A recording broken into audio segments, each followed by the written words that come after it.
on the North Lawn. But before we do that, I just want to get to Congressman John Ratcliffe. He's been waiting for us now. Member of the House Judiciary Committee, former U.S. Attorney, federal prosecutor. Sir, thank you for your time. I know you've got a meeting in a matter of minutes, so let's just go squeeze in what we believe the case is with the IG right now. You've got a hearing on Tuesday. What is your first question to the Inspector General, Michael Horowitz, that day?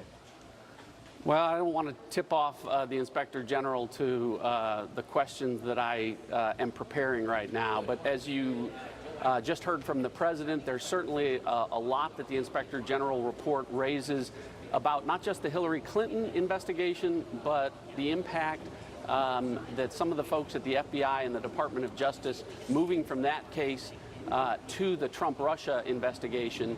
And certainly I know that's an area that a lot of us will want to have further inquiry. Okay, now, do you believe James Comey has been truthful in all the testimony he's delivered in front of your committee today? Well, that's going to be another area, Bill, that a lot of people are going to ask about.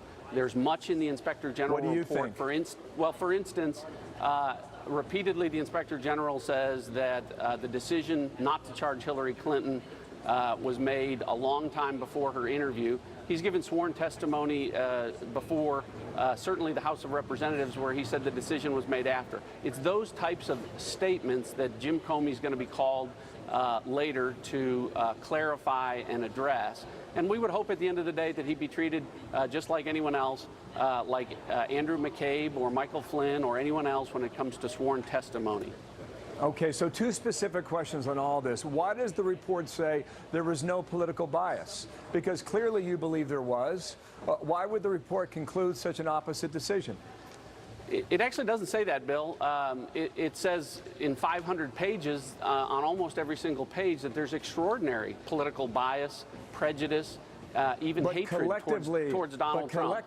Right, but to be clear, collectively with the agency, it does not declare that. Perhaps you can make the case against certain individuals, like a Peter Strzok, and even a James Comey. But right. You have 13,000 agents at the FBI. They weren't all conspiring, sir. Certainly not. It's a wonderful agency, but unfortunately, some of the individuals at the FBI involved in the two most important, the two highest profile investigations in recent times hated Donald Trump. And so what the IG said is that because folks like Peter Strzok were part of a team on the Hillary Clinton matter, despite their efforts to do so, they weren't able to influence the outcome.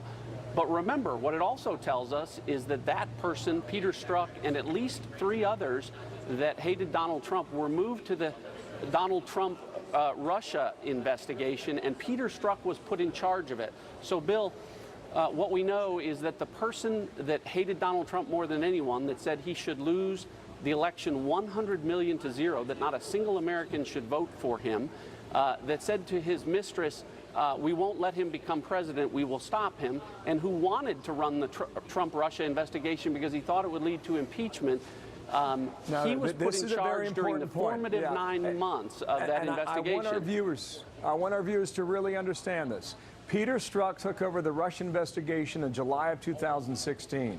He ran the investigation for a year until July of 2017, correct? He ran it until May of 2017.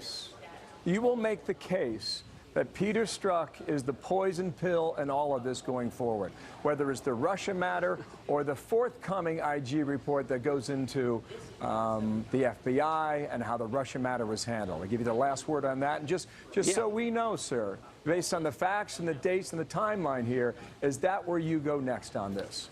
Well, here's where I think we as Americans go, is to clarify one thing. Peter Strzok was in charge from July of 2016 until May of 2017 when Bob Mueller was appointed special counsel. He remained on the case for 3 more months until he was removed when these text messages came to light.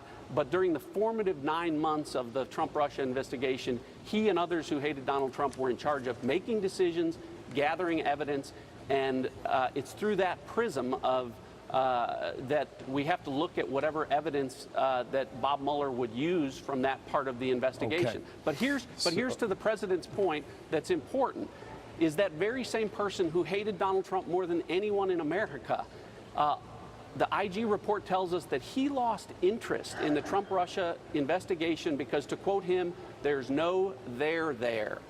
So the person who wanted to find something about Donald Trump more than anyone else couldn't, and I think that's what the president is alluding to when he says this is going to have a profound impact on the Mueller investigation, and in his words, that he feels vindicated. Yeah. We'll certainly follow those 9 to 12 months that you just described before us today. Sir, thank you for being patient and waiting for us there on the Hill. John Ratcliffe, the Republican Always from great Texas. to be with you, Bill. That hearing for you is on Tuesday of next week. It happens in the Senate on Monday. We will be watching. Sir, thank you. 28 past the hour now. Back to my colleague, Sandra Smith. Sandra. Thanks, Bill. Yeah.